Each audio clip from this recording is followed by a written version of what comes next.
Grace and peace to you from the one who is, and who was, and who is to come. The Hebrews, who on the course of their journey had become the people of Israel, stood on the east bank of the Jordan River. They had settled in alongside the river before crossing it into Canaan, that promised land that God had sworn to give to their ancestors Abraham, Isaac, and Jacob. The preacher, prophet, and leader whom God had worked through to bring them there, Moses, had preached most of what may have been the longest sermon in the history of sermons. Generations later, it would become the entire book of Deuteronomy. As he came to the apex of his message, he told the people, "I've set before you today life and prosperity, death and adversity. Choose life so that you and your descendants may live, loving the Lord your God, obeying him, and holding fast to him. For that means life to you and length of days, so that you may live in the land that the Lord swore to give to your ancestors, to Abraham, to Isaac, and to Jacob." Telling the people they had a choice and then telling the people which one to choose would not have made much sense in most other times or places. But in the course of his long sermon, Moses had retraced the journey that had brought them to that time and that place. That journey made all the difference, because through that entire journey, God had already made the choice, and God had chosen life for the people. Their journey to the riverbank and Moses begging them to choose life began in slavery in Egypt. At the beginning of the journey, the thought of having a choice at all was not one that crossed their minds. All their choices were made for them, and those choices, one way or another, all led to death. It wasn't just a matter of people's bodies dying from being overworked and abused. The people were dying a little bit each and every day from being forced to give their lives to things that did not bring life and did not bring blessing. While they were still without a choice, God made a choice for them, and God had chosen life for the people. God chose to free the people from the living death of slavery. God made that choice clear with 10 plagues and with bringing them safely through the Red Sea. At Mount Sinai, God chose life, choosing to welcome the people into a life-giving relationship with him. God's instructions for how to grow into that relationship came along with God's choice. God's people called this teaching Torah and committed themselves to letting it shape how they made their choices from day to day. The people could choose to embrace God's choice and let it give them life, or choose to ignore that choice and go their own way, dying all the time. As they tried to live with God along the way, the people God chose didn't always choose God. They chose to worship a golden calf while Moses was at the top of Mount Sinai, receiving those teachings from God. Moses smashed the tablets with the commandments on them in anger when he came down and saw it. Anger he knew God shared. But even so, God chose life and renewed the covenant with his people. Deeper into their journey and deeper into the wilderness, the people chose to turn up their noses at the manna God had sent to feed them. They began pining for the cucumbers and the leeks back in Egypt. Serpents that slithered through the camp and began biting them as a rebuke from God helped them make a better choice. God still chose life and showed Moses how to heal the people. Time and again on their journey, the people made wrong choices. And time and again on their journey, no matter their choice, God still chose life for the people and offered them forgiveness and renewal. Nothing they could do would change the fact that God had already chosen life for them.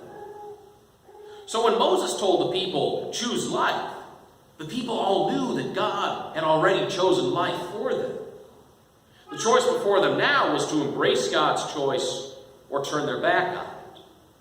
They could choose life and prosperity by living with an awareness of God's presence in everything they did. This is why that teaching God gave to Moses and Moses gave to the people was so detailed, touching on things the people would never have assumed had anything to do with honoring God.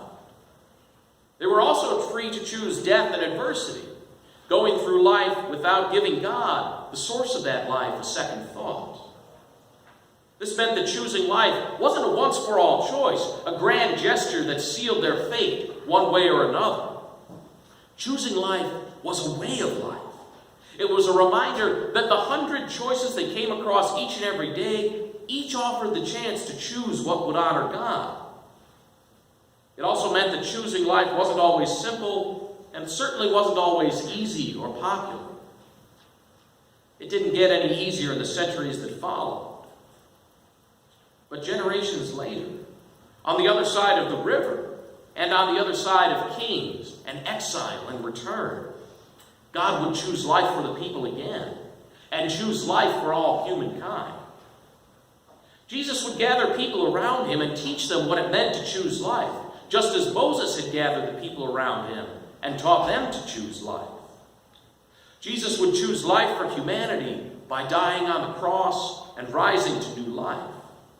Jesus would send the Holy Spirit to dwell in people's hearts so that they could love God and they could love one another more faithfully.